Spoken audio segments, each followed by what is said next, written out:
Hello and welcome back. I hope you all are good. आप सभी सही से हैं और चीज़ें सही से चल रही हैं। ठीक है, तो अब तक हम 3 सेशन कर चुके हैं। ये नेक्स्ट सेशन है, सेशन 4 PYQs के। ठीक है, प्रीवियस ईयर क्वेश्चंस के। तो विदाउट टाइम वेस्ट किए हम आगे बढ़ते हैं। और अगर आपको ये इनिशिएटिव अच्छा लग रहा है, हेल्प कर रहा है किसी भी तरीके से, तो please do like, okay, comment करें आपका बेस्ट पार्ट या कोई मिस्टेक्स हैं वो आप कमेंट करें, या कुछ और आप चाह रहे हैं वो आप कमेंट करें। ठीक है, and do share with your friends. ठीक है, ताकि थोड़ी सी हेल्प मुझे भी मिल सके, थोड़ी मोटिवेशन मिल सके, ताकि हम आगे भी इसको कंटिन्यू कर सकें। ठीक है, तो चलते हैं नेक्स्ट पहले क्वेश्चन में। तो पहला क्वेश्चन है एनर्जी रिसोर्सेज से। ठीक है, एनर्जी रिसोर्सेज से क्वेश्चन है, thermal power generation in India is primarily carried out by burning which of the following. कि जो थर्मल पावर जनरेशन होता है वो इंडिया में प्राइमरली किस क्या कौन से चीज़ को, किस फ्यूल को जलाते हैं जिसके थ्रू हम पावर जनरेट करते हैं। मतलब मेनली थर्मल पावर जनरेशन में क्या होता है कि हम कोई भी फ्यूल जलाते हैं, ठीक है, उसके थ्रू हम वाटर को गर्म करते हैं और फिर उसके वेपर से टरबाइन को रन करते हैं।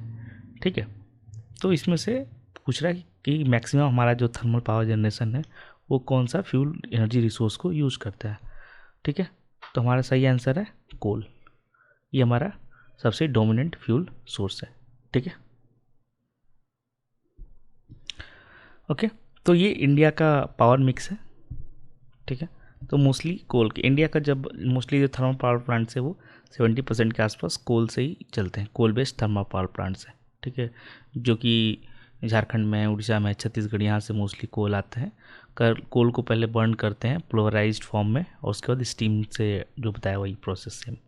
ठीक है, और लगभग उसके कारण हमारा क्या दिक्कत है, अगर बहुत ज़्यादा कोल यूज़ करने का तो हम लगभग 200 मिलियन टन्स पर ईयर या उससे ज़्यादा फ्लाई ऐश जनरेट करते हैं। तो उसको होता है, जैसे कि बहुत सारी गवर्नमेंट की इनिशिएटिव्स आई कि जैसे कि जो भी ब्रिक्स बनने हैं तो उसमें आप फ्लाई ऐश का उपयोग करें, नियर बाई रोड बनने हैं तो उसमें फ्लाई ऐश का उपयोग करें। तो इनिशिएटिव की जैसे कैसे भी इसको खपत यूज कर सकें फ्लाई ऐश का। ठीक है, और हमारा लगभग अभी इंस्टॉल जो कैपेसिटी है थर्मल लगभग 57% है और रिन्यूएबल 43%। ठीक है, 2024 के हिसाब से रिसेंट मुझे देखना पड़ेगा डेटा। ठीक है, वो डेटा मैं टेलीग्राम पे शेयर कर दूंगा एग्ज़ाम से 1-2 हफ्ते पहले, जो भी डेटा पॉइंट्स है वो करके। ठीक है, चलते हैं नेक्स्ट। नेक्स्ट हमारा यहाँ पे जो है थर्मल पावर जनरेशन के बारे में थोड़ी और डिटेल में है कि फ्यूल सप्लाई होता है, उसके बाद कंबसन होता है बॉयलर में, फिर स्टीम जनरेट होगा, स्टीम से फिर टरबाइन घूमेगा और टरबाइन से हमारा इलेक्ट्रिसिटी जनरेशन होगा। और फिर जो अपना ट्रांसमिशन लाइन्स है उनका काम है कि एक जगह से दूसरी जगह ट्रांसमिट करना लाइन्स को। तो ये सब काम है। ठीक है, और इसमें कैसे क्या होता है तो वो आप देख सकते हो। जो स्टीम होता है ना, स्टीम फिर कंडेंसर में जाता है जहाँ पे कि स्टीम को ठंडा किया जाता है, और एक कूलिंग टावर होता है जहाँ पे कि ज़्यादा देर तक पानी को रखा जाता है ताकि धीरे धीरे अपने आप टेम्परेचर मतलब जो हीट है वो डिसिपेट हो जाए और टेम्परेचर पानी का फिर से नॉर्मल हो जाए। फिर से ये जाता है, फिल्टर होता है और इस तरह से उपयोग होता है। नेक्स्ट है हमारा बायो एनर्जी। तो बायो एनर्जी से क्वेश्चन है कि बायोगैस जो प्रोडक्शन है वो एक an anaerobic digester is the fine outcome of which process. कि जो बायोगैस प्रोडक्शन है जो कि एनारोबिक डाइजेस्टर में होता है, तो फाइनल आउटकम किस प्रोसेस का है, बायोगैस किस प्रोसेस में होता है, किस में होता है, तो ये हमें जानना है। कि मिथेनोजेनेसिस में होता है कि पायरोलाइसिस में होता है, जिसको थर्मल डिकम्पोजिशन भी बोलते हैं, या फिर गैसिफिकेशन या पायरोलाइसिस इसमें होता है, हाई टेम्परेचर गैसिफिकेशन में होता है। ठीक है, तो ये चीज़ हमें जानना है। तो पायरोलाइसिस तो हो गया कि थर्मोकेमिकल डिकम्पोजिशन होता है बिना ऑक्सीजन के। यहाँ पे सिन गैस निकलता है, बायो ऑयल निकलता है, यहाँ पे बायोगैस तो निकलता नहीं है। फिर गैसिफिकेशन की बात आई। ठीक है, तो गैसिफिकेशन तो भाई बायोगैस प्रोडक्शन का पार्ट है नहीं, वहाँ पे तो हाई टेम्परेचर पे पार्शियल ऑक्सीडेशन होता है जिसके कारण कि सिन गैस निकल बनता है, बायोगैस नहीं। ठीक है, हाई टेम्परेचर गैसिफिकेशन में। ठीक है, तो बच क्या गया मिथेनोजेनेसिस। तो मिथेनोजेनेसिस इसका सही आंसर है। ये मिथेनोजेनेसिस होता है। ठीक है, जैसे कि जो बायोगैस है वो लगभग 55 to 75% क्या है अपना CH4 है, मीथेन। ठीक है, और उसके बाद उसमें 30 to 30% के आसपास CO2 भी होता है। जब बायोगैस निकलता है उसमें CO2 होता है और ट्रेस हाइड्रोजन सल्फाइड वगैरह ये सब भी होते हैं। जो कि एनारोबिक डाइजेशन होता है उसमें ये मेथोजेनेसिस जिसको बोलते हैं फाइनल स्टेज को, उसमें ये प्रोड्यूस होता है। ठीक है, इसमें अगर हम इसका सीक्वेंस का बात करें, क्या बोलते हैं बायोगैस प्रोडक्शन का, तो उसमें पहले होता है अपना हाइड्रोलाइसिस होता है, उसके बाद एसिडोजेनेसिस होता है, फिर एसेटोजेनेसिस होता है, और फिर लास्ट में मिथेनोजेनेसिस होता है। ठीक है, तो उसमें जैसे आर्किया नाम का होता है, ठीक है, मिथेनोजेंस होते हैं आर्किया, वो कन्वर्ट करते हैं एसिटेट को क्या बोलते हैं CO2 में, ठीक है, और H2 में, फिर फाइनली CH4 मीथेन में। ओके, तो ये हमारा क्या है, मिथेनोजेनेसिस। ओके, तो यहाँ पे दिखा हुआ है। और आर्किया लाइक जैसे बैक्टीरिया मिथेनोबैक्टीरियम यूज करते हैं। ठीक है, और इंडिया में मोस्टली जो यूज होता है दीनबंधु फिक्स डोम या फिर केवाइक फ्लोटिंग डोम मॉडल्स यूज होता है। और ये है एनोबिक डाइजेशन का प्रोसेस कि सीले स्लरी ये सब जाते हैं डाइजेस्टर में, फिर डाइजेस्टर से, ठीक है, अपना जो भी इसमें प्रोसेस होता है वो होता है, उसके बाद से गैस निकलता है, गैस की क्लीनिंग होती है, क्लीनिंग से गैस की प्योरीफिकेशन होती है, फिर गैस नेटवर्क्स में जाते हैं, और जो उसके वेस्ट बनते हैं उससे नेचुरल फर्टिलाइजर बनता है, तो वो उसके लिए जाते हैं। ठीक है, और जो अपना बायोगैस है उसे कई बार हीट जनरेशन भी होता है, तो थर्मल एनर्जी के लिए या फिर इलेक्ट्रिकल एनर्जी के लिए भी यूज होता है। ये बायोगैस प्रोडक्शन का पूरा एक इन्फोग्राफिक है, आप देख सकते हैं। तो बेसिक सी बातें हैं कि क्या क्या निकलते हैं, तो ये तो निकला कि कार्बन डाइऑक्साइड भी निकलता है, मीथेन भी निकलता है, ट्रेसेस गैसेस भी निकलते हैं। ठीक है, ये फीड स्टॉक होता है, इनलेट टैंक होता है, फिर ये डाइजेस्टर होता है, इसमें अपना वो ब्रेकडाउन होता है, फिर गैस पाइपलाइन के थ्रू ये जाता है। ठीक है, ओके, इसमें जो प्रोसेस है उसमें तो हमने बता ही दिया कि पहले हाइड्रोलाइसिस होता है, जहाँ पे कॉम्प्लेक्स जो पॉलीमर्स है वो ब्रेकडाउन होते हैं, जैसे कार्बोहाइड्रेट, प्रोटीन, फैट, ये जो जाता है ना फीड स्टॉक में, उसको पहले ब्रेकडाउन होते हैं, फिर सिंपल मोनोमर्स में, फिर एसिडोजेनेसिस होता है। एसिडोजेनेसिस में मोनोमर्स जो होते हैं कन्वर्ट होते हैं वोलेटाइल फैटी एसिड्स में या अल्कोहल्स में, फिर उसके बाद एसिटोजेनेसिस होता है। एसिडोजेनेसिस के बाद थर्ड स्टेप एसिटोजेनेसिस, जहाँ पे फैटी एसिड कन्वर्ट होते हैं फैटी एसिड कन्वर्ट होते हैं हमारे एसिटिक एसिड में।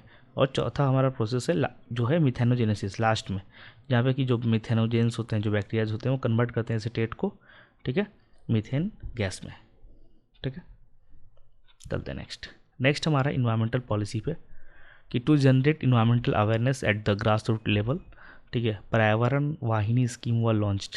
पर्यावरण वाहिनी स्कीम कब लॉन्च किया गया था इन्वायरमेंटल अवेयरनेस को जनरेट करने के लिए ग्रास रूट लेवल पे। ठीक है, तो कब लॉन्च किया गया था, इसका तो ईयर पता है तो पता है, नहीं पता तो नहीं पता है, तो आंसर है 1994। ठीक है, 1992 में तो रियो अर्थ समिट हुआ था ना, तो 1994 में ये हुआ था, किसके द्वारा, ministry of environment and forest के द्वारा। उसमें मिनिस्ट्री ऑफ इन्वायरमेंट फॉरेस्ट था, अब तो मतलब कह सकते हैं ministry of environment forest and climate change का। ठीक है, और ये एक वॉलंटरी इन्वायरमेंट प्रोटेक्शन स्कीम था, जो कि सिटीजन्स को ट्रेन करता था। ठीक है, कि कैसे इन्वायरमेंटल वायलेशन को मॉनिटर करना है, अवेयरनेस कैसे फैलानी है, असिस्ट करता था गवर्नमेंट को कैसे आप असिस्ट कर सकते हैं इन्वायरमेंट लॉ को इन्फोर्स करने में ग्रास रूट लेवल पे। ठीक है, और उसमें और जैसे कोई सारे लेजिस्लेशन है, ये टॉपिक हमने डिटेल में किया हुआ, आप देखोगे तो मिल जाएगा, वाइल्ड लाइफ प्रोटेक्शन एक्ट, ठीक है, forest conservation act, water act, ये सब, biological diversity act, compensatory forestation fund act, ठीक है, स्टॉकहोम कॉन्फ्रेंस, रियो अर्थ समिट, पेरिस एग्रीमेंट, ये सब हमने ऑलरेडी टॉपिक किया हुआ डिटेल में। ठीक है, वो लेक्चर्स वाले में मिल जाएगा आपको। तो ये स्कीम था। ठीक है, और कुछ जो स्कीम है जो अभी रिसेंटली में है, तो ministry of environment forest and climate change के, तो एक है national mission for green India NMGI। ठीक है, तो लार्ज स्केल ट्री प्लांटेशन और इकोसिस्टम रिस्टोरेशन के लिए ये है, ताकि कार्बन सिंक बढ़े और ये सब। ठीक है, एक है वेस्ट टू वेल्थ मिशन, ठीक है, WWM, ठीक है, कि सर्कुलर इकोनॉमी के लिए, turning waste into resource and wealth के लिए है। नेक्स्ट है हमारा फिर नेशनल ब्लू कार्बन मिशन। ठीक है, इसमें क्या कि जो हमारा कोस्टल रीजन में जो जैसे कि अपना मैंग्रोव्स हैं आदि हैं, ठीक है, सी ग्रास है, सॉल्ट मार्सेस हैं, उन पर फोकस करना, उनको प्रोटेक्ट करना, उनको रिजर्वेट करना, ठीक है, उनको कंजर्व करना, ठीक है, ताकि ब्लू कार्बन स्टॉक बढ़ सके। उसमें हम कम्युनिटी का पार्टिसिपेशन लेंगे, लाइवलीहुड का ध्यान रखेंगे। एक है हमारा मिस्टी मतलब managing invasive species for holistic territorial integration, मतलब managing invasive species for holistic territorial integration, कि इसको इन्वेसिव जो एलियन स्पीसीज है ना उनको कंट्रोल करना, उनका रिड्यूस करना, बायोडाइवर्सिटी पे इम्पैक्ट या लाइवलीहुड और ओवरऑल इकोसिस्टम पे। ठीक है, उसके बाद है नेशनल इन्वायरमेंटल कंपनसेशन फंड। ठीक है, तो ये एक डेडिकेटेड फंड है जो कि इन्वायरमेंटल प्रोटेक्शन, कंजर्वेशन और रिस्टोरेशन जो एक्टिविटीज होती हैं उसको फंड करने के लिए। ठीक है, ये फंड इसमें फंड कहाँ से आता है, तो जो इन्वायरमेंटल कंपनसेशन मिलता है ना तो वो इसमें आता है और फिर उसके द्वारा ये जहाँ पे ज़रूरत होता है वहाँ पे जाता है। ठीक है, जैसे कैंप एक्टिविटीज़ ये सब के लिए होता है। फिर है prime minister PM environmental laboratories initiatives. ठीक है, PMELI। ठीक है, PMELI स्कीम है कि जो इन्वायरमेंटल लैबोरेटरीज इनिशिएटिव्स हैं उसके कि जो भी इन्वायरमेंटल मॉनिटरिंग या डेटा जनरेशन अक्रॉस कंट्री है उसको स्ट्रेंथन करें, अपग्रेड करें लैब्स को, थोड़ा रियल टाइम डेटा और ये सब आए। ठीक है, ये स्कीम कब कब लॉन्च हुए थे, तो ये सब रिसेंटली जैसे NMGI अगस्त 2023 में।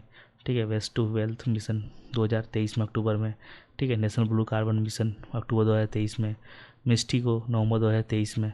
ठीक है, दिसंबर 2023 में ये नेशनल इन्वायरमेंट कंपनसेशन फंड, और PMELI स्कीम जनवरी 2024 में। और भी स्कीम्स लॉन्च की गई है, एक दिन स्कीम्स की टॉपिक हम देख लेंगे पूरे और उसमें उसको हम कर लेंगे। ठीक है, चलते हैं नेक्स्ट हमारा क्वेश्चन क्लाइमेट मॉडलिंग पे, कि general circulation models are comprehensive mathematical tools used primarily to. ठीक है, जो हमारा जनरल सर्कुलेशन मॉडल है उसका हम यूज़ किस लिए करते हैं, साइक्लोन प्रेडिक्ट करने के लिए, study ocean currents, study wind temperatures नहीं, प्रेडिक्ट क्लाइमेट को प्रेडिक्ट करने के लिए हम जनरल सर्कुलेशन मॉडल्स का यूज़ करते हैं। जनरल सर्कुलेशन मॉडल्स क्या हैं, तो वो ग्लोबल क्लाइमेट मॉडल्स हैं। ठीक है, वो मतलब काफ़ी मैथमेटिकल, उसमें आज का जितने भी अलग अलग जैसे मेजरमेंट लेते हैं अलग अलग कंपोनेंट्स के, एटमॉस्फेयर से, ओशन से, लैंड से, सरफेस से, सी आइस के, ये सब के कंपोनेंट। ठीक है, और उसके बाद उसको सॉल्व करके हम एक ग्लोबल सर्कुलेशन मॉडल रेडी करते हैं। ठीक है, कि जैसे कि उसमें यूज़ करते हैं कि जैसे फ्यूचर क्या बोलते हैं प्रोजेक्ट करने के लिए फ्यूचर क्लाइमेट चेंज सिनेरियोज कैसा रहेगा, या हिस्टोरिकल या पैलियो क्लाइमेट जो हमारा सीन था वो कैसा था, वो सबको स्टडी करने के लिए हम यूज़ करते हैं।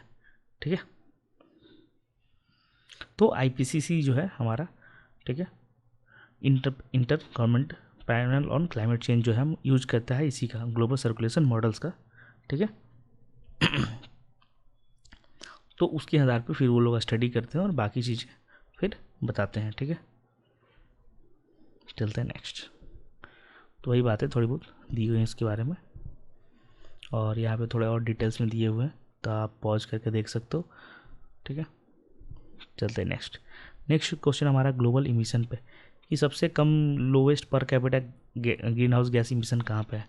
तो ये तो दे दिया हूँ मैं पहले से लगभग, तो इंडिया का सबसे कम है। ठीक है, चाइना का बहुत ज़्यादा है, और चाइना से भी ज़्यादा US का है। ठीक है, US का 15 है, चाइना का 9 है। ठीक है, तो ये चीज़ हमें देखना है, और ये चेंज होते रहता है विद द टाइम। ठीक है, तो ग्रीन हाउस गैस इमिशन देखना है कि मेन ड्राइवर क्लाइमेट चेंज का जो है ग्रीन हाउस गैस है। क्योंकि यही हीट को ट्रैप कर लेते हैं और फिर हमारा टेम्परेचर बढ़ता है। ठीक है, ग्लोबल वार्मिंग का मेन कारण तो यही है, ग्लोबल वार्मिंग से हमारा क्लाइमेट चेंज इंड्यूस्ड होता है, तेज़ी से हो रहा है। ठीक है, तो मेजर सोर्स क्या है ग्रीन हाउस गैसेस के, तो एक है इलेक्ट्रिसिटी और हीट प्रोडक्शन में जो हम कोल को यूज़ करते हैं 35%, ट्रांसपोर्टेशन उसके बाद आता है 24% के लिए, 90% एग्रीकल्चर और फॉरेस्ट्री या फिर अदर लैंड यूज जो हम करते हैं, 11% इंडस्ट्री से है, 6% वेस्ट से है, 5% बिल्डिंग से है। ठीक है, और मेजर ग्रीन हाउस गैसेस तो हमें पता ही है, कार्बन डाइऑक्साइड है, मीथेन है, नाइट्रस ऑक्साइड है, फ्लोरिनेटेड गैस हैं, जो और भी अदर गैसेज हैं जैसे वाटर वेपर, ये सब। ठीक है, चलते हैं नेक्स्ट क्वेश्चन हमारा सॉयल साइंस पे। ठीक है, सॉयल साइंस पे हमारा क्वेश्चन है कि identify the correct arrangement of soil particles types in order of decreasing size, कि इसमें जो पार्टिकल्स के साइज हैं सॉयल में तो किसके बड़े होते हैं, सैंड के होते हैं, क्ले के होते हैं, कि सिल्ट के होते हैं। ठीक है, तो इसको डिक्रीजिंग ऑर्डर में हमें करना है। तो हमें पता है कि सैंड तो ग्रेवल बड़ा होता है, ग्रेवल के बाद सैंड, तो इसकी स्टार्टिंग में सैंड है, तो सैंड ये दोनों तो गलती हो गए। ठीक है, उसके बाद हमारा सैंड के बाद क्या आएगा, सैंड के बाद सिल्ट आएगा, सिल्ट के बाद क्ले आएगा। ठीक है, क्योंकि सैंड का जो पार्टिकल साइज होता है वो बड़ा होता है। ठीक है, और उससे छोटा होता है सिल्ट का और उससे छोटा होता है क्ले का। सही आंसर हमारा सी, ठीक है, क्योंकि हमें डिक्रीजिंग ऑर्डर में पढ़ना है। क्योंकि सैंड का लगभग 0.05 से 2 मिलीमीटर तक होता है साइज, जो कि सिल्ट से बड़ा है, क्योंकि सिल्ट का 0.002 से 0.05 तक होता है, और क्ले का तो 0.002 से भी छोटा होता है, से छोटा होता है, ठीक है। तो ये हमारा सही आंसर होगा, ठीक है। चलते हैं नेक्स्ट। तो यही चीज़ यहाँ पर रेंज दिए हुए हैं सबके, साइज के रेंज, तो देख लेना, ठीक है।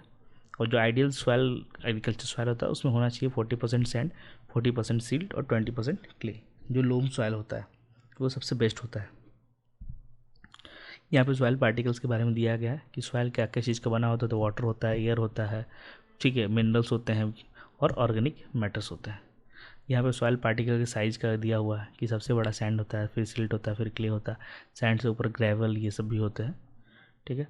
और सॉइल प्रोफाइल दिया है, ओके। और यहाँ पे जो सॉइल टेक्सचर है वो मेन है, ठीक है, कि कितना परसेंट अगर रहेगा क्ले और कितना परसेंट रहेगा सैंड और कितना परसेंट सिल्ट रहेगा, तो किस तरह के सॉइल बनेंगे, ठीक है, ओके। अगर सैंडी सॉइल है तो मतलब उसमें 60% से ज़्यादा सैंड है, ठीक है। उसकी खास बात क्या होगी कि ड्रेन्स फास्ट, मतलब कि उसमें पानी आएगा बारिश का तो तुरंत सूख जाएगा, ठीक है, लेकिन फर्टिलिटी कम होती है। लोम सॉइल है, बैलेंस्ड मिक्स होता है सैंड का, सिल्ट का, क्ले का। और जो क्लेई सॉइल है उसमें क्या होगी, सिर्फ 40% से ज़्यादा क्ले है, तो वो क्या करता है, बारिश होगा तो पानी को जल्दी परकुलेट नहीं होने देगा, बहुत लंबे समय तक पानी रहेगा, ठीक है। तो वाटर तो बहुत समय तक रख लिया, लेकिन ड्रेन जल्दी नहीं होता, ड्रेन जल्दी नहीं होता क्या होगा, ठीक है, जो भी हम लगाएंगे बहुत सारे पौधे वो तो गल भी जाएंगे ना, जब सारे पौधों को तो ऐसा पसंद नहीं है पैडी की तरह की वाटर लॉक्ड कंडीशन चाहिए, ठीक है। तो ये सब सीन है, ठीक है। यहाँ पे और भी दिया कि एयर स्पेस किस में ज़्यादा होगा, तो बड़े बड़े पार्टिकल्स होते हैं उसमें, सैंडी सॉइल में एयर स्पेस ज़्यादा होगा, ठीक है। चलते हैं नेक्स्ट हमारा जियो केमिस्ट्री से क्वेश्चन है कि when comparing continental and oceanic crust which statement is scientifically accurate. ये जब कॉन्टिनेंटल और ओशनिक क्रस्ट को हम कंपेयर कर रहे हैं तो इसमें से कौन सा स्टेटमेंट साइंटिफिकली करेक्ट है। तो पहला है कंपोजिशन इज आइडेंटिकल, तो ये तो गलत हो गया ना, ये तो हम पढ़े भी हैं, इस पर तो लेक्चर भी है, तो ये तो नहीं होगा, आइडेंटिकल तो नहीं है कंपोजिशन। दूसरा है iron is higher in continental, ठीक है, नहीं ये तो गलत है। ओशनिक क्रस्ट है हायर आयरन, ठीक है, और मैग्नीशियम, ये भी गलत हो गया। फिर है sodium and calcium are higher in oceans, ठीक है।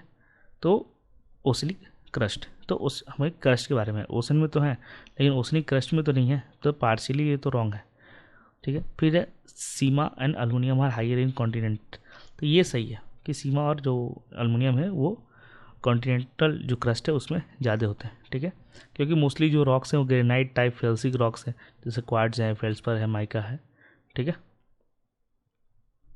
तो जो हमारा कॉन्टिनेंटल क्रस्ट है उसमें जो हमारा सिलिकॉन ऑक्साइड है वो लगभग 60% है, और अल्मोनियम ऑक्साइड भी लगभग 16% है, तो बहुत ज़्यादा हमारा सिलिकॉन और अल्मोनियम है, ठीक है। तो ये है कि ये सही जवाब है, बाकी सब गलत है, ठीक है। तो ये बात है, ठीक है। यहाँ पे और भी डिफरेंसेस दिए हुए हैं, जैसे कॉन्टिनेंटल क्रस्ट है तो ज़्यादा पतला कौन है, तो ओशनिक क्रस्ट पतला है। डेंसिटी किसकी ज़्यादा है, तो ओशनिक क्रस्ट की डेंसिटी ज़्यादा है। जो कॉन्टिनेंटल क्रस्ट है वो लार्जली फेल्सिक है, ठीक है, जो और ओशनिक क्रस्ट है वो मैफिक है, बासाल्टिक है, उसकी डेंसिटी ज़्यादा है इसलिए वो नीचे की तरफ रहता है, ठीक है। मेजर मिनरल्स क्या है, तो क्वार्ट्ज है, फेल्सफर है, माइका है कॉन्टिनेंटल क्रस्ट में। कलर क्या, लाइट कलर्ड है, जो ओशनिक क्रस्ट है वो डार्क कलर्ड का होता है मोस्टली, ठीक है। और जो हमारा कॉन्टिनेंटल क्रस्ट ये याद रखना कि ये पुराना है, और जो ओशनिक क्रस्ट है वो रिलेटिवली नया है, ठीक है। क्यों नया है, कैसे नया है, ये लेक्चर में मैंने बताया हुआ है, ठीक है, आप जाके वहाँ से देख सकते हैं, ठीक है। और एलिवेशन क्या है, तो ज़्यादा एलिवेशन रहता है, और सी लेवल से बेस जो ओशन बेसिन्स है उनका तो ओशनिक क्रस्ट का तो लेवल ज़्यादा ही नीचे ही होगा, ठीक है। तो ओरिजिन क्या है, तो एंशिएंट टेक्टोनिक ओरिजिन होगा इसका, और उसका तो मिड ओशनिक रीजन से बने हैं, सी फ्लोर स्प्रेडिंग की जो बात थी, ठीक है। तो सी फ्लोर स्प्रेडिंग क्या होता है ये सब हमने डिस्कस कर लिया है, ओके। तो ये हमने यूनिट 4 के जो लेक्चर्स हैं कुछ स्टार्टिंग है तो उसमें वो सब है, ठीक है। चलते हैं नेक्स्ट है the size distribution of particles in soil and sediments generally follow which statistical distribution, कि जो सॉइल डिस्ट्रीब्यूशन होता है, ठीक है, सॉइल और सेडिमेंट्स में वो कौन से क्या बोलते हैं स्टैटिस्टिकल डिस्ट्रीब्यूशन को फॉलो करते हैं। तो सबसे पहले है बाइनोमियल डिस्ट्रीब्यूशन। तो बाइनोमियल डिस्ट्रीब्यूशन तो मेनली डिस्क्रीट जो प्रोबेबिलिटी है डिस्ट्रीब्यूशन फॉर बाइनरी आउटकम्स, ठीक है, तो उसके लिए बात करता है। तो कंटिन्यूस पार्टिकल साइज का बात ही नहीं करता है। फिर नेक्स्ट है हमारा नॉर्मल डिस्ट्रीब्यूशन। तो नॉर्मल डिस्ट्रीब्यूशन तो सिमेट्रिकल बेल कर्व उसमें आता है, ठीक है, और पार्टिकल साइज तो क्या होता है टिपिकली राइट स्क्यूड होते हैं ना, सिमेट्रिक तो होते नहीं हैं, ठीक है। फिर ये लीनियर डिस्ट्रीब्यूशन, तो ये तो कोई स्टैटिस्टिकल या फिजिकल बेसिस है ही नहीं सेडिमेंटोलॉजी में। फिर है लॉग नॉर्मल डिस्ट्रीब्यूशन, तो ये सही आंसर है, ठीक है, लॉग नॉर्मल डिस्ट्रीब्यूशन, कि जो पार्टिकल साइज का डिस्ट्रीब्यूशन है सॉइल्स में, सेडिमेंट्स, ठीक है, एरोसोल्स का और बहुत सारे इन्वायरमेंटल सिस्टम का, वो क्या फॉलो करते हैं लॉग नॉर्मल डिस्ट्रीब्यूशन, ठीक है। इसका मतलब ये है कि लॉगरिथमिक जो है लॉगरिथमिक और पार्टिकल्स जो डायमीटर है is normally distributed while the raw particle size themselves follow a right skewed distribution, ठीक है। अब इसका फिजिकल बेसिस क्या है कि पार्टिकल साइज रिजल्ट इन बहुत सारे क्या बोलते हैं मल्टीपल फिजिकल प्रोसेस, जैसे फ्रैक्चरिंग है, वेदरिंग है, ठीक है, प्लूवियल ट्रांसपोर्ट है, एओलियन सॉर्टिंग है, ठीक है। तो जब उसको क्वांटिफाई करते हैं, ठीक है, जब क्वांटिफाई करते हैं, तो जब एक क्वांटिटी है तो उसका वो रिजल्ट कर सकता है, उसका रिजल्ट आ सकता है, मतलब कि उसके एक क्वांटिटी ले लें, मैंने क्वांटिटी, ठीक है, results from many small multiplicative effects की अलग अलग इफेक्ट्स हो गए, ठीक है। तो जो सेंट्रल लिमिट है थ्योरम का वो अप्लाई किया जाता है, ठीक है, और उसका प्रोडक्ट जो होता है उसके थ्रू जब हम अप्लाई करते हैं उसके प्रोडक्ट में, ठीक है, तो वो हमें क्या करता है, हमें लॉग नॉर्मल डिस्ट्रीब्यूशन देता है, ठीक है। तो यहाँ पर सही आंसर क्या होगा लॉग नॉर्मल डिस्ट्रीब्यूशन, ठीक है। और ये बहुत ही प्रेवलेंट डिस्ट्रीब्यूशन है इन्वायरमेंट साइंस में, ठीक है, और ये मतलब जैसे पॉल्यूटेंट कंसनट्रेशन निकालना है एयर में, वाटर में, ठीक है, सॉइल कंटामिनेंट लेवल निकालना है, स्पीसीज एविडेंस निकालना है, ये सब जगह इसका इस्तेमाल होता है, ठीक है, ओके। तो चलते हैं नेक्स्ट, ठीक है। तो यहाँ पे दिया हुआ binomial distribution, normal distribution, linear distribution, log normal distribution का सब कंपैरिजन, ठीक है, कहाँ पे किसका एप्लीकेशन होता है आप देख सकते हो, ठीक है। नेक्स्ट हमारा hydrology, at what temperature does liquid water achieve it's absolute maximum density, कि मैक्सिमम डेंसिटी वाटर का कितने टेम्परेचर पे होता है। तो 0 डिग्री पे तो क्या होता है वाटर जम जाता है, ठीक है, और आइस तो लेस डेंस होता है, फिर इस टेम्परेचर पे लिक्विड वाटर से होता है, ये तो हमको पता है, तभी तो फ्लोट करता है। नेक्स्ट है 100 डिग्री, ये तो बॉइलिंग पॉइंट है, तो यहाँ भी होता है लेस डेंस होता है क्योंकि वेपर है। फिर है हमारा -4 डिग्री, तो ये तो बिलो फ्रीजिंग है, यहाँ तो ऑलरेडी सॉलिड आइस है, तो सही आंसर है 4 डिग्री सेंटीग्रेड। 4 डिग्री सेंटीग्रेड पे पॉजिटिव में, ठीक है, वाटर अपने मैक्सिमम डेंसिटी पे होता है अराउंड 1000 किलोग्राम पर मीटर क्यूब, ठीक है। तो ये हमारा सही आंसर है इसका 4, ठीक। ऐसा क्यों है, क्योंकि जो हाइड्रोजन बॉन्डिंग है, ठीक है, बॉन्डिंग जो स्ट्रक्चर ऑफ वाटर है मॉलिक्यूल्स का, उसके कारण है, ठीक है। क्योंकि जब 4 डिग्री से नीचे जाते हैं ना तो मॉलिक्यूल्स स्टार्ट कर देते हैं मतलब ओपन हेक्सागोनल लैटिस में अपने आप को अरेंज करना, ठीक है, जो कि ज़्यादा स्पेस लेता है, इसलिए आइस डेंस हो जाता है, और आइस डेंस होता है तो और लगता है जगह स्पेस ज़्यादा लेता है, लेकिन डेंस हो जाता है वो, ठीक है, और स्पेस ज़्यादा लगता है। जैसे हम विंटर में सुनते हैं ना कि पाइप कश्मीर में हो जहाँ बर्फ़ जमती है वहाँ पे वाटर जो पहुँचाने वाला पाइप है, सप्लाई का पाइप है, वो सब फट जाते हैं, ये सब हो जाता है। क्यों होता है, क्योंकि जब आइस में कन्वर्ट होता है ना तो उसका जो लैटिस है, जो अरेंजमेंट मॉलिक्यूल्स का, वो चेंज होता है, वो ओपन हेक्सागोनल लैटिस में हो जाते हैं। उसके कारण क्या होता है कि अब हेक्सागोनल ओपन लैटिस ज़्यादा स्पेस लेते हैं, तो ज़्यादा स्पेस लेते हैं तो ये थोड़े से एक्सपेंड करता है, ठीक है। आइस जमने पे एक्सपेंड किया, तो एक्सपेंड किया तो क्या हुआ, ठीक है, लेकिन अब स्पेस ज़्यादा होने के कारण उसमें क्या होता है कि वो आइस डेंस कम हो जाता है, ठीक है, लिक्विड वाटर से, ठीक है।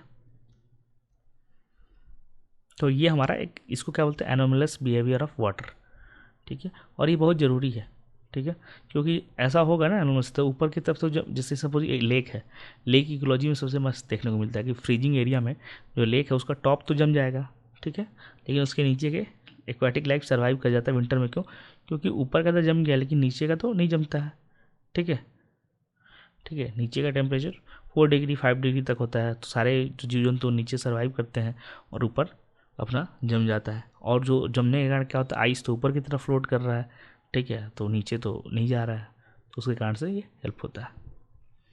तो ये एनोमलस जो बिहेवियर है वाटर का उससे, ठीक है। और भी प्रॉपर्टीज़ है तो आप पॉज करके देख लें, जैसे कि हाई पोलैरिटी होता है वाटर का, कोहेसन होता है, एडेशन होता है, इसमें हाई स्पेसिफिक हीट होता है, हाई हीट ऑफ वेपराइजेशन होता है, ठीक है। एक्सीलेंट सॉल्वेंट है, इसमें बहुत सारे तरह के जो केमिकल्स होते हैं वो आसानी से इसमें घुल जाते हैं। एनोमलस एक्सपेंशन होता है, जो भी बात किया हमने, ठीक है, कि जो हमारा हेक्सागोनल लैटिस जो बन जाता है। हाई सरफेस टेंशन भी होता है, ठीक है, और ट्रांसपेरेंट होता है विजुअल आइज के लिए। तो ये सब चीज़ें हैं। नेक्स्ट हमारा वेदरिंग प्रोसेस, कि वेदरिंग प्रोसेस के बारे में। तो geochemical weathering of primary silicate minerals can be viewed as which chemical reaction, कौन सा केमिकल रिएक्शन की तरह हम देख सकते हैं, ठीक है। तो पहला है क्ले प्लस CO2, जो geochemical weathering of primary silicate minerals, ठीक है। तो ये तो भाई क्वार्ट्ज जो है, ठीक है, तो ये तो क्वार्ट्ज आ गया, तो क्वार्ट्ज तो रेजिस्टेंट है, तो ये तो वेदरिंग प्रोडक्ट ऑफ क्ले है ही नहीं, ठीक है। फिर ये silicate plus CO2 plus H2O, ठीक है, ये बनता है क्ले प्लस SCO3, तो इसको देखते हैं। फिर ये सिलिकेट, ठीक है, तो ये तो सिलिकेट है प्लस H2O है, तो ये एलुमिनियम, ठीक है, एलुमिनियम, ठीक है, ऑक्साइड बनता है और अपना सिलिकॉन ऑक्साइड बन गया, ठीक है। तो ये तो इनकम्प्लीट है, और एक क्ले प्लस वाटर आया, तो ये तो है ही नहीं, ठीक है। तो इसका सही आंसर है सिलिकेट प्लस, ठीक है, जब CO2 होता है प्लस वाटर होता है तो बनता है क्ले, ठीक है, और SCO3 माइनस, ठीक है, कार्बोनिक अपना एसिड मस्त, ठीक है। जो क्योंकि केमिकल वेदरिंग होता है जो प्राइमरी सिलिकेट मिनरल का, जैसे प्राइमरी सिलिकेट मिनरल्स कौन है सबसे पहले ये जानना है। तो सिलिकेट मिनरल प्राइमरी जैसे फेल्ड्सपार है, ठीक है, ओलिवाइन है, पायरोक्सिन है, ये सब हो गए, ठीक है। तो वो उनका हाइड्रोलाइसिस होता है, कार्बोनेशन होता है, ठीक है। तो जो CO2 जो है डिजॉल्व रहता है रेन वाटर में, तो उसे कार्बोनिक एसिड बन जाता है, ठीक है, और वो सिलिकेट मिनरल्स के साथ रिएक्ट करता है, ठीक है, तो यही बनता है फिर क्ले प्लस अपना कार्बोनिक एसिड बन जाता है। ओके, तो ये इस तरह से होता है, ठीक है। तो जियोकेमिकल वेदरिंग में जो हमारा केमिकल वेदरिंग है, तो उसमें जैसे हाइड्रोलाइसिस होता है, ऑक्सीडेशन होता है, कार्बोनेशन होता है, हाइड्रेशन होता है, डिसोल्यूशन होता है, ठीक है। तो ये सब जियोकेमिकल वेदरिंग का पार्ट है, ठीक है। तो ये जो केमिकल वेदरिंग के बारे में थोड़ा सा है कि कार्बोनेशन में क्या होता है, हाइड्रोलाइसिस में क्या होता है, ऑक्सीडेशन रिडक्शन में क्या होता है, डिसोल्यूशन में क्या होता है, तो ये आप पॉज करके देख लेना, ठीक है। जैसे कैल्साइट होता है, ठीक है, तो वेदरिंग रिएक्शंस में कार्बोनेशन हो जाता है, फेल्ड्सपार है तो हाइड्रोलाइसिस हो जाता है, ठीक है, पाइराइट है तो ऑक्सीडेशन हो जाता है, हेलाइट है डिसोल्यूशन हो जाता है, ओलिवाइन है तो हाइड्रोलाइसिस हो जाता है, ठीक है, ये सब। नेक्स्ट हमारा मिनरोलॉजी से, which group of minerals represent ionic replacement without altering the overall crystal structure. तो इस टॉपिक पर हमने पढ़ लिया है, ठीक है। तो क्रिस्टलोग्राफी है जो चैप्टर का नाम, तो वो हम पढ़ लिए हैं, तो वो आपको मिल जाएगा लेक्चर्स में अगर आप उसको देखेंगे तो, ठीक है। तो इसे पूछ रहा है कि इसमें से कौन सा होता है अल्टरिंग ओवरऑल क्रिस्टल स्ट्रक्चर, ठीक है। तो किस चीज़ का क्रिस्टल स्ट्रक्चर, तो ओलिवाइन सीरीज का थोड़ा सा मिसिंग है, ठीक है, ठीक है। आयोनिक जो रिप्लेसमेंट है, मतलब कौन से इसमें से minerals represent ionic replacement without altering the overall ionic replacement, ठीक है, क्या कौन से रिप्लेसमेंट विदाउट अल्टरिंग, इसमें से कौन से रिप्रेजेंट करते हैं आयोनिक रिप्लेसमेंट को, जिसमें कि अल्टरिंग नहीं हो रहा ओवरऑल क्रिस्टल स्ट्रक्चर का। तो किस में होता है, पॉलीमॉर्फिक ट्रांसफॉर्मेशन में होता है कि नॉन सब्स्टिट्यूशन डेप्स में होता है, सॉरी, ये आइसोमॉर्फिक सब्स्टिट्यूशन में होता है कि नॉन सिलिकेट फिजिकल मिक्सिंग में होता है, ठीक है, किस में होता है। तो जो हमारा आइसोमॉर्फस जो सब्स्टिट्यूशन होता है, आइसोमॉर्फिक जो सब्स्टिट्यूशन होता है, तो वो तब होता है व्हेन वन आयन, जब होता है एक आयन, वन आयन इन ए क्रिस्टल लैटिस, जो रिप्लेस किया जाता है दूसरे आयन को, ठीक है, सिमिलर आयनिक रेडियस होगा और चार्ज होगा, ठीक है, मतलब ओवरऑल जो क्रिस्टल स्ट्रक्चर है उसमें कोई बदलाव नहीं आएगा, ठीक है, तो वो हमारा आइसोमॉर्फस स्ट्रक्चर होगा, ठीक है। तो इसमें पूछा क्या है कि आयोनिक रिप्लेसमेंट हो रहा है without altering overall crystal structure, बिना क्रिस्टल स्ट्रक्चर को बदले आयोनिक रिप्लेसमेंट होगा। तो हमने किस में पढ़ा, किस में होगा, तो आइसोमॉर्फिक सब्स्टिट्यूशन में। तो ये आइसोमॉर्फिक सब्स्टिट्यूशन इसका सही आंसर है, ठीक है। जैसे कि अपना फेल्सपर ग्रुप में है तो उसमें हो जाता है, ठीक है। क्ले मिनरल्स हैं तो उसमें भी हो जाता है ये, ठीक है। चलते हैं नेक्स्ट। तो ये सॉल्यूशन है, आप एक बार देख लेना पॉज करके। और यहाँ पे आइसोमॉर्फिक जो सब्स्टिट्यूशन है उसके बारे में थोड़ा और डिटेल्स भी दिए हुए हैं, ठीक है, तो आप देख लेना, ठीक है। आइसोमॉर्फिक सब्स्टिट्यूशन में क्या होता है कि जो आयंस है वो सब कुछ चेंज होता है, ठीक है। जैसे एक की जगह दूसरा आ गया, उसके साथ आ गया साथ में मिनरल में, लेकिन क्या हुआ कि वो इस तरह से आएगा कि वो साइज सेम ही रहेगा, क्रिस्टल जो है सेम रहेगा। जैसे कि जैसा बदले उसकी जगह रिप्लेसमेंट आ गया, इसकी जगह कोई और आ गया, लेकिन उसके बाद भी क्रिस्टल में कोई चेंज नहीं होगा। इसका आयोनिक जो क्या बोलते हैं रेडियस है वो भी सेम रहेगा, चार्ज भी सेम रहेगा, ताकि ये सब कुछ एक जैसे दिखे, बस वो चेंजेस हो जाएंगी चीज़ें, ठीक है। जैसे कि एक मिनरल में दूसरी जगह, जैसे कि ठीक है कैल्शियम है और जो सोडियम है वो एक दूसरे को सब्स्टिट्यूट करते रहते हैं कई बार, ठीक है।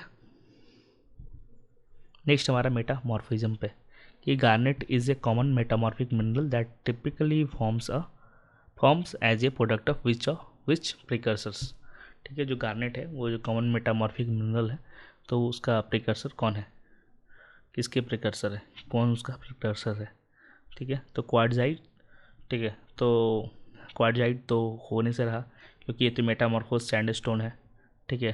तो ये तो गार्नेट प्रोड्यूस ही नहीं करता है, ये तो ऑलरेडी वही है, ठीक है। माइका जो है तो मेटामॉर्फोस टू डिफरेंट प्रोडक्ट, जिससे कुछ और बनता है, ठीक है। और सरपेंटाइन है तो सरपेंटाइन तो ठीक है ऑलरेडी मेटामॉर्फोस्ड अल्ट्रा माफिक रॉक्स है, ठीक है। गार्नेट का प्रिकर्सर तो है नहीं, तो सही आंसर क्या है, फेल्ड्सपर, ठीक है। तो गार्नेट कब बनता है, तो जब रीजनल मेटामॉर्फिज्म होता है ना, ये जब रिएक्शन होता है इन्वॉल्विंग फेल्ड्सपर या अदर जो एल्यूमिनो सिलिकेट्स मिनरल्स होते हैं, तो उसमें ये गार्नेट बनता है, ठीक है। जैसे फेल्ड्सपर के साथ जब रिएक्शन होता है क्लोराइड्स का, तो उसमें गार्नेट बनते हैं, बायोटाइट बनते हैं, क्वार्ट्ज बनते हैं, ठीक है। ऐसे में तो ये सब चीज़ें होती हैं, ओके, जब इसका मेटामॉर्फिज्म होता है फेल्ड्सपर का, ठीक है। तो ये ऐसा ही दिखता है, ओके। चलते हैं नेक्स्ट। तो कुछ कुछ मेटामॉर्फिज्म है रॉक्स के तो दिए हुए हैं, जैसे कि स्लेट है, मेटामॉर्फिक रॉक है तो किसे बनता है, सेल से बनता है, ठीक है। फिलाइट है तो सेल से बनता है। मड रॉक, सिस्ट है तो भी सेल से बनता है, याद रखना। नीस है तो ग्रेनाइट से बनता है। क्वार्जाइट है तो वो सैंडस्टोन से बनता है। मार्बल है लाइमस्टोन से बनता है, ठीक है। तो ऐसे ही कर करके सब बनते हैं, ठीक है। सरपेंटाइन है तो पेरिडोटाइट से बनता है, तो ये सब चीज़ें हैं। चलते हैं नेक्स्ट हमारा metamorphic reaction. The geological formation of marble from lime stone dolomite can be represented by which reaction, इस रिएक्शन से रिप्रेजेंट कर सकते हैं मेटामॉर्फिक रिएक्शन को, तो वो है कौन सा, ठीक है। इसमें से कौन सा होगा, ओके। तो हम देखते हैं कौन सा रिएक्शन होगा, कौन से फॉरवर्ड रिएक्शन जो है इसको रिप्रेजेंट करता है। हमें क्या देखना है, geological formation of marble from limestone से तो हमें मेटामॉर्फिज्म हो रहा है, ठीक है। तो उसमें कैसे बन रहा है, तो उसमें क्या होता है कि इसमें बनता है, ठीक है। तो सबसे पहले तो देखना है कि कैल्शियम कार्बोनेट है, बनाना है हमें कैल्शियम कार्बोनेट, ठीक है। तो उसमें सबसे पहले आएगा, ठीक है। तो ये तो सबसे पहले अगर सी से देखें तो हमें कैल्शियम कार्बोनेट बनाना है, तो ये तो उल्टा ही हो गया, तो यानी कि उल्ट का उल्टा सही होगा ना, तो ये बी सही है हमारा। कैल्शियम ऑक्साइड प्लस CO2 होता है तो कैल्शियम कार्बोनेट बनता है, ठीक है। कैल्साइट या मार्बल बनता है, ठीक है। अगर उसमें हम देखें बाकी सब, तो बाकी सब उसमें नहीं आएंगे, ठीक है। तो चलते हैं हम आगे, ओके। और ये हमारा साइकिल है, कौन सा साइकिल है, तो सेट एग्नियस रॉक मेटामॉर्फिक और सेडिमेंट्री रॉक्स का साइकिल है, ठीक है। नेक्स्ट हमारा ओशन जियो केमिस्ट्री से क्वेश्चन है कि जो कैल्शियम कार्बोनेट है वो प्रेसिपिटेशन होता है उसका, ठीक है। तो what does this indicate about concentration in sea water, तो ये जो कैल्शियम कार्बोनेट का प्रेसिपिटेशन होता है तो क्या इंडिकेट करता है, ठीक है। तो ये क्या है, तो ये तो हमारा सॉल्युबिलिटी प्रोडक्ट है ना, सॉल्युबिलिटी प्रोडक्ट है, ठीक है। 10⁻, ठीक है, -8.3, ठीक है, जो कि लगभग 5 गुना है किसके, ठीक है। वो हमारा सॉल्युबिलिटी प्रोडक्ट के लगभग 5 गुना है, ओके। तो जो नेचुरल जो सी वाटर होता है, जो मतलब मेनली सरफेस वाटर कह सकते हैं, तो उसमें जो कैल्शियम कटायन होते हैं, ठीक है, उनका कंसंट्रेशन टिपिकली कम होता है, ठीक है, काफ़ी कंट्रोल्ड होते हैं, ठीक है। तो जो कैल्शियम कार्बोनेट होता है, ठीक है, तो वो क्या होता है, वो प्रेसिपिटेट करता है। तो इसमें से पूछना है कि उसमें पूछा है, ठीक है, तो उसके कंसंट्रेशन के बारे में कि सी वाटर में उसका कंसंट्रेशन कम होता है कि ज़्यादा होता है कि नहीं होता है, ठीक है। तो इसका हमारा सही आंसर है, ठीक है, सी, ठीक है, ओके, कि प्रेसिपिटेशन कॉन्टेक्स्ट में, ठीक है, ये कम होता है। ये है प्रेसिपिटेशन प्रेसिपिटेशन, ठीक है, तो प्रेसिपिटेशन के कॉन्टेक्स्ट में कम होता है, ठीक है। तो इसको हम चलते हैं नेक्स्ट, ओके। यहाँ पे थोड़ा सा डिटेल में दिया हुआ है, जो लिमिटिंग फैक्टर्स है उनके बारे में बात की गई है, तो आप देख लेना। नेक्स्ट हमारा बायोस्फीयर रिजर्व्स के बारे में सवाल है, ठीक है, कि बायोस्फीयर रिजर्व्स क्या होते हैं। तो जैसे how many sites have been identified as potential areas of biosphere reserve by national, ठीक है, मैब कमेटी, ठीक है, मैन एंड बायोस्फीयर जो कमेटी है उसने कितने टोटल आइडेंटिफाई किए हैं, तो टोटल 33, ठीक है। और इंडिया में टोटल कितने बायोस्फीयर रिजर्व्स हैं, ठीक है, तो टोटल है 18, ठीक है, याद रखना 18।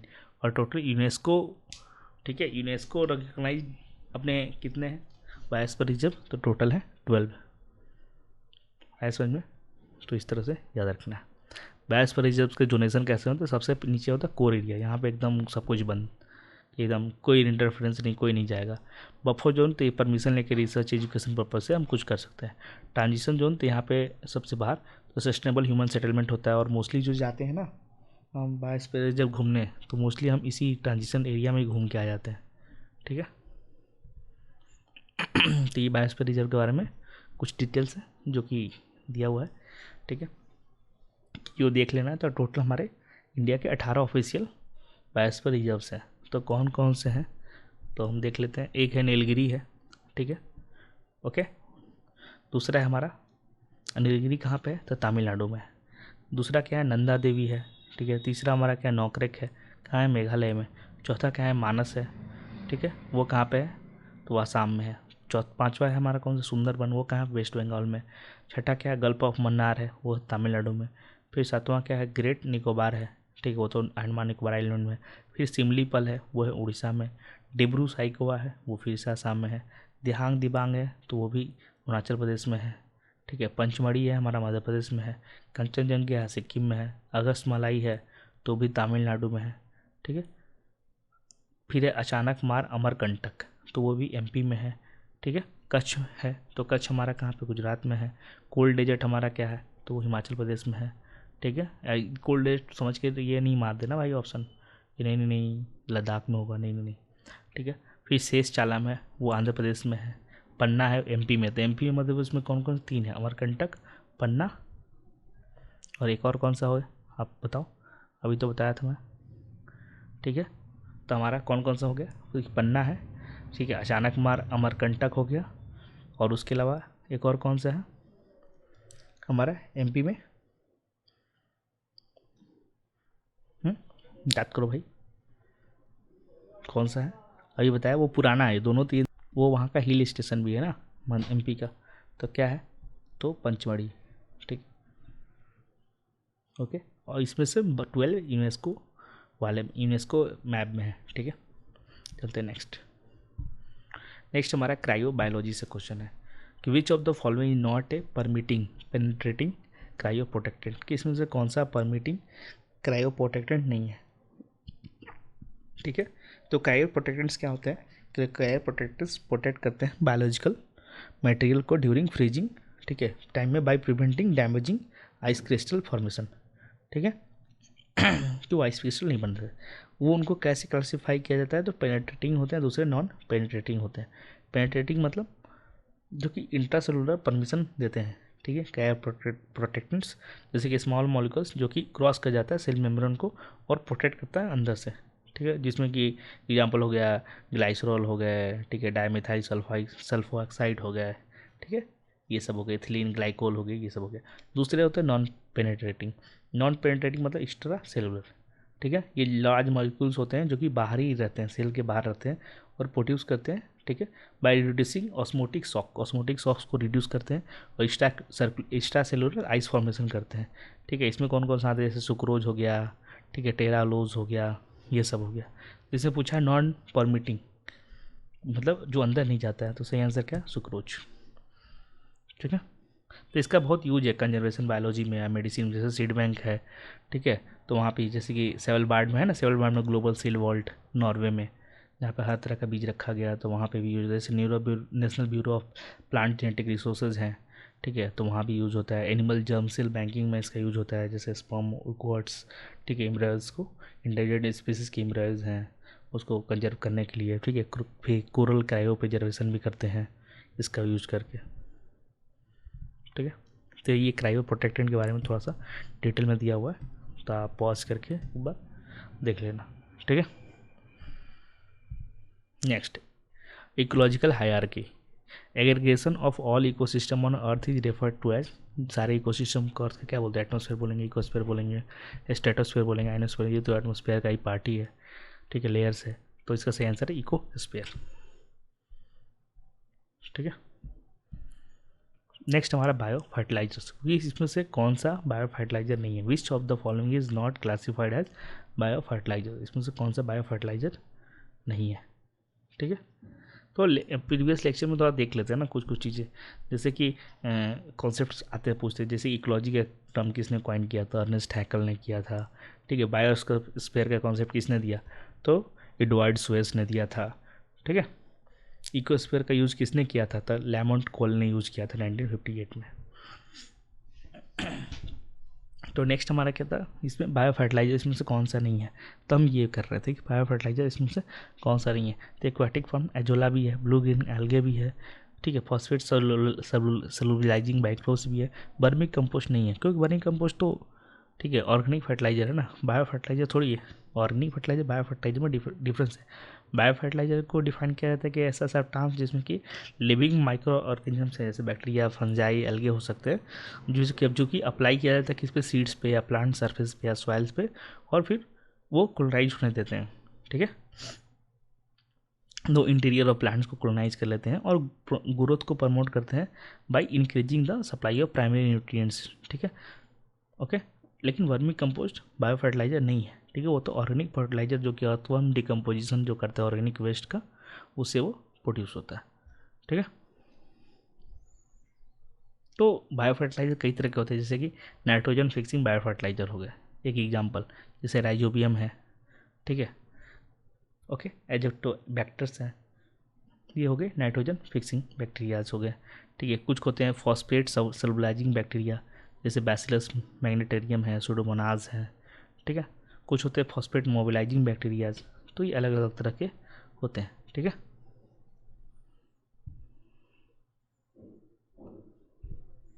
ये हमारा वर्मी कंपोस्ट के बारे में थोड़ा है, कौन कौन से सूटेबल अर्थवर्म होते हैं, तो ये भी पूछ सकते हैं स्पीसीज का नाम, तो एक बार ये ध्यान देने वाली चीज़ें हैं, ठीक है। फिर है इसमें कि न्यूट्रिएंट कंटेंट क्या होते हैं अप्रॉक्स, ये सब पूछ सकते हैं, तो ये भी एक बार देखने की ज़रूरत है। फिर है बायो फर्टिलाइजर के बारे में, ठीक है, तो टाइप्स ऑफ बायो फर्टिलाइजर क्या होते हैं, तो नाइट्रोजन फिक्सर्स जो ने बात किया, फॉस्फेट स्टेबलाइजर्स होते हैं, पोटेशियम मोबिलाइजर्स होते हैं, और भी कुछ कुछ बेनिफिशियल बायो फर्टिलाइजर्स होते हैं, ठीक है। चलते हैं नेक्स्ट हमारा हिस्ट्री ऑफ इकोलॉजी। तो क्वेश्चन है कि who first used and define the term ecology, तभी थोड़ी देर पहले हमने बताया था ना कि इकोलॉजी का टर्म किसने यूज़ किया था, अर्नेस्ट हैकल साहब ने, ठीक है, किसने, अर्नेस्ट हैकल साहब ने पहली बार यूज़ किया था, ठीक है। तो रीटर साहब ने क्या किया था, तो इन्होंने, ठीक है, कि इन्होंने मतलब इंडिपेंडेंटली प्रपोज किया था, ठीक है, इकोलॉजी वर्ड, तो इसमें तो नहीं है, ठीक है। फिर एल्टन साहब थे, तो ब्रिटिश इकोलॉजिस्ट थे, ठीक है, ये इकोलॉजिकल नीड्स का कॉन्सेप्ट दिए थे, फूड चेन थ्योरी, ठीक है, ये फिर ओडन साहब हैं, तो ओडम साहब तो मॉडर्न इकोलॉजी के फादर बोलते हैं, ठीक है। नेक्स्ट हमारा sites, okay, sites convention on international trade in endangered species of wild life fauna and flora, ठीक है, ये साइट्स का फुल फॉर्म है। तो साइट्स का क्वेश्चन क्या है, sites appendices protect animal and plants in which order of trade priority, ठीक है, कि किसको साथ किस शेड्यूल को ज़्यादा प्रायोरिटी है और किसको सबसे कम है, ठीक है। ठीक है, तो इसको हम देखते हैं। ओके, तो इसका सही आंसर क्या होगा, तो सही आंसर है 1, ठीक है, 1 2 3, ठीक है। तो जो हमारा 1 है, ठीक है, अगर कोई शेड्यूल 1 में है, ठीक है, तो उसका ट्रेडी बैन है, वो भाई सबसे हाईएस्ट प्रोटेक्शन।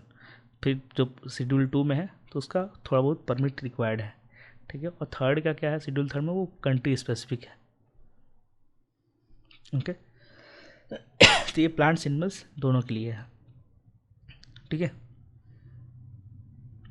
ये 1973 में साइन हुआ था वर्ल्ड वाइड लाइफ डे के दिन, मार्च 3 के दिन, ठीक है, वाशिंगटन डीसी में, ठीक है। और ये इन्फोर्स्ड हुआ 1975 में साइट्स, ठीक है। और इसमें अभी 184 मेंबर्स हैं और इसमें लगभग 38,000 सोबर स्पीसीज हैं, मतलब प्लांट्स एनिमल्स मिला के, जिसपे कि अलग अलग तरह के शेड्यूल्स में उनको रखा गया है, ठीक है, आगे समझ में। और इसकी भी COP होती है, कॉन्फ्रेंस ऑफ पार्टी, इसकी भी होती है हर 3 साल में, ठीक है। इसकी हर 3 साल में इसकी भी COP होती है, उसमें डिस्कस करते हैं कि इसको रखा जाए, इसको नहीं रखा जाए, ठीक है, डिबेट करते हैं और फिर वो एक कंक्लूजन पे, एक सहमति पे पहुँचते हैं और फिर आगे चीज़ें होती हैं इसमें। चलते हैं नेक्स्ट। तो ये अपेंडिक्स 1 2 3 के बारे में है, ठीक है। थोड़े और डिटेल्स यहाँ पे दिए हुए हैं तो आप देख सकते हो। नेक्स्ट हमारा वाटर पोल्यूशन है, कि जो मिथेमोग्लोबिन जो एनीमिया है, ठीक है, मिथेमोग्लोबिन एनीमिया है, जिसको कि ब्लू बेबी सिंड्रोम भी बोलते हैं, वो cause by water pollution containing, किसमें वाटर पोल्यूशन कंटेनिंग, मतलब कैसे वाटर पोल्यूशन होगा, मतलब वाटर पोल्यूशन तो कई सारी चीज़ों से हो सकता है, तो कौन से वाटर पोल्यूशन होगा, कि उस वाटर में ऐसा क्या चीज़ होगा कि जिसके कारण से ब्लू बेबी सिंड्रोम होगा। तो इसका सही आंसर क्या है, उसका नाइट्रेट आयन, ठीक है, नाइट्रोजन डाइऑक्साइड नहीं, ठीक है, क्योंकि वो तो एयर पॉल्यूटेंट है ना। और जो अमोनियम है तो वो तो वाटर पॉल्यूटिंग जो इंडिकेटिंग सीवेज है, ठीक है, तो वो नाइट्रेट में होता है, बट वो डायरेक्ट कॉज नहीं होता, बाद में अमोनिया कन्वर्ट हो सकता है लेकिन वो डायरेक्ट कॉज नहीं है। और जो नाइट्राइट आयन है NO2-, ठीक है, तो जो टॉक्सिक एजेंट है, ठीक है, बट वो प्राइमरी वाटर में तो नहीं होता है, ठीक है, ये चीज़ हमें समझना है, ठीक है। जैसे इंडिया में राजस्थान का बाड़मेर बीकानेर वाला एरिया है, तो उधर भी देखा गया ये सब चीज़ें समस्याएं। फिर पंजाब हरियाणा में बहुत ज़्यादा ग्राउंड वाटर एक्सट्रैक्शन के कारण नाइट्रेट लेवल भी बढ़ गए हैं, ठीक है। इंटेंसिव एग्रीकल्चर जो बहुत ज़्यादा फर्टिलाइज़र का यूज़ करने के कारण भी हो गया, ठीक है। तो ये सब चीज़ें हैं। फिर है वाटर पोल्यूशन का बेसिक्स, एकदम बहुत ही बेसिक है, तो ये आप देख लेना, ठीक है, तो ये तो बहुत ही बेसिक्स है। फिर है इन्वायरमेंट लॉ, कि EIA पे क्वेश्चन है कि EIA is mandatory for specific development projects under which legislation in India, कि EIA मैंडेटरी है लेकिन EIA किस लेजिस्लेशन के अंडर में है, तो सही आंसर है इन्वायरमेंटल प्रोटेक्शन एक्ट, ठीक है। क्योंकि अगर ये देखें फैक्ट्रीज एक्ट, तो ये तो गवर्न करता है वर्किंग कंडीशन, सेफ्टी और लेबर वेलफेयर का फैक्ट्री में, तो ये तो EIA से लेना देना नहीं है। फिर है फॉरेस्ट कंजर्वेशन एक्ट 1980, तो ये तो गवर्न करता है फॉरेस्ट लैंड को डाइवर्जन की जब होता है नॉन फॉरेस्ट यूज के लिए, तो उसके लिए कि भाई अलग से फॉरेस्ट क्लियरेंस ये सब की बातें हैं, तो वो तो है नहीं। फिर एयर पोल्यूशन एक्ट, तो वो तो भाई एयर को करता है, तो वो तो EIA, तो EIA किसके अंडर होता है, इन्वायरमेंट प्रोटेक्शन एक्ट, ठीक है। EIA में स्टेप्स क्या होते हैं, तो सबसे पहले स्क्रीनिंग होता है, ठीक है। फिर हमारा स्क्रीनिंग हो गया, स्क्रीनिंग के बाद स्कोपिंग होगा कि इन्वायरमेंट जो हमारा एस्पेक्ट्स है नीडेड असेसमेंट की नहीं, ठीक है, उसमें टर्म्स ऑफ रेफरेंस यूज किया जाता है। फिर है थर्ड स्टेप की बेस लाइन डेटा कलेक्शन करेंगे कि करंट इन्वायरमेंटल कंडीशन क्या है प्रोजेक्ट साइड का। फिर इम्पैक्ट प्रेडिक्ट करेंगे कि फॉरेस्ट कास्ट करेंगे इन्वायरमेंटल इफेक्ट्स का, सजेस्ट मेडिकेशन का। फिर 4 पब्लिक कंसल्टेशन करेंगे, फीडबैक गैदर करेंगे लोकल कम्युनिटीज स्टेक होल्डर से। 6 रिपोर्ट करेंगे, सबमिशन, रिपोर्ट को सबमिट करेंगे कि फाइनल EIA हो गया। और फिर इन्वायरमेंटल मैनेजमेंट प्लान दोनों सबमिट करेंगे कि देखिए भाई ये चीज़ हमने पाया, ये चीज़ को हम डाइवर्ट करेंगे तो इसको ऐसे से मैनेज करेंगे। फिर डिसीजन और क्लियरेंस, फिर अथॉरिटी रिव्यू करती हैं तो उनको अप्रूव कर सकते हैं, बोल सकते हैं कि इसमें ये चीज़ें सुधार के लाओ, या फिर ये चीज़ इन्वायरमेंटल प्लान में आपको ऐड करना है या हटाना है, या फिर इंटायरली रिजेक्ट भी कर सकती है, ठीक है। और इसमें जुरिडिक्शन किसका है, तो जुरिडिक्शन इसके ऊपर में ग्रीन नेशनल ग्रीन ट्राइब्यूनल का है, ठीक है। अगर EIA रिलेटेड डिस्ट्रीब्यूट्स हैं तो वो नेशनल ग्रीन ट्राइब्यूनल में जाता है। ये है इन्वायरमेंटल इम्पैक्ट असेसमेंट का और डिटेल्स में, ठीक है। और लास्ट स्टेप होता है मॉनिटरिंग एंड फॉलोअप, कि अगर हो गया तो उसके बाद फॉलोअप भी लेते रहना है, मॉनिटरिंग भी करना है कि हो रहा है कि नहीं उस तरह से। नेक्स्ट हमारा एयर पोल्यूशन कंट्रोल से क्वेश्चन, ठीक है, कि which air pollution control device has the highest efficiency for fine dust, मतलब 99.9%, किस एयर पोल्यूशन कंट्रोल डिवाइस का सबसे ज़्यादा एफिशिएंसी है, ठीक है। ये क्वेश्चन बाद में रिपीट भी हुआ है, ठीक है। और ये सब क्वेश्चन ऐसे हैं जो रिपीट होते ही रहते हैं, ठीक है। आप देखना रिसेंट के क्वेश्चंस, ये बहुत पुराने मैंने करा रहे हैं, पुराने से नए पे आएंगे हम बट ये रिपीट हुए हैं, ठीक है। जिसका सही आंसर क्या है, इलेक्ट्रोस्टैटिक प्रेसिपिटेटर। जो 8 वेट स्क्रबर्स है, वेट स्क्रबर्स का एफिशिएंसी लगभग 80 to 95% है। और जो वेंटुराई स्क्रबर्स है, वेंटुरी स्क्रबर्स है, तो इसकी भी लगभग 80 to 99% है, ठीक है। और साइक्लोन स्प्रे स्क्रबर है, उसका 70 to 90% है। लेकिन इलेक्ट्रोस्टैटिक प्रेसिपिटेटर का 99.9% होता है, ठीक है। तो ये सबसे ज़्यादा इफिशियंट है डस्ट कंट्रोल करने में, ठीक है। और ये उसका वर्किंग प्रिंसिपल है, तो आप इसको पॉज करके देखना कैसे होता है, प्रिंसिपल पे भी क्वेश्चन आ सकते हैं। और यहाँ पे डिफरेंट जो डिवाइसेज है एयर पोल्यूशन कंट्रोल डिवाइसेज, तो वो हमने दिया है कि gravity settling chambers, cyclone separators, ठीक है, बैग फिल्टर, इलेक्ट्रोस्टैटिक प्रेसिपिटेटर, ठीक है, ठीक है, वेंट्री स्क्रबर, पैक्ड बेड स्क्रबर, ठीक है, फ्लू गैस डिसल्फ्राइजेशन। तो ये सब अलग अलग है, कहाँ एप्लीकेशन है, कैसे काम करते हैं, ये सब आप देखना, ठीक है। अच्छा, ठीक है, डन। तो डन हो गया, ठीक है। फिर हम मिलते हैं नेक्स्ट लेक्चर में कल फिर से हम क्वेश्चंस लेके आएंगे PIQs के, ठीक है। अगर आपका कोई क्वेश्चन है तो उसको कमेंट में आप नीचे टाइप कर दो, ठीक है। And then good luck with your preparation. मिलते हैं नेक्स्ट वीडियो में। Thank you for patience. और प्लीज़ वीडियो को थोड़ा लाइक शेयर कर दें, कमेंट करें, ठीक है, थोड़ा सा हेल्प, ठीक है। Thank you.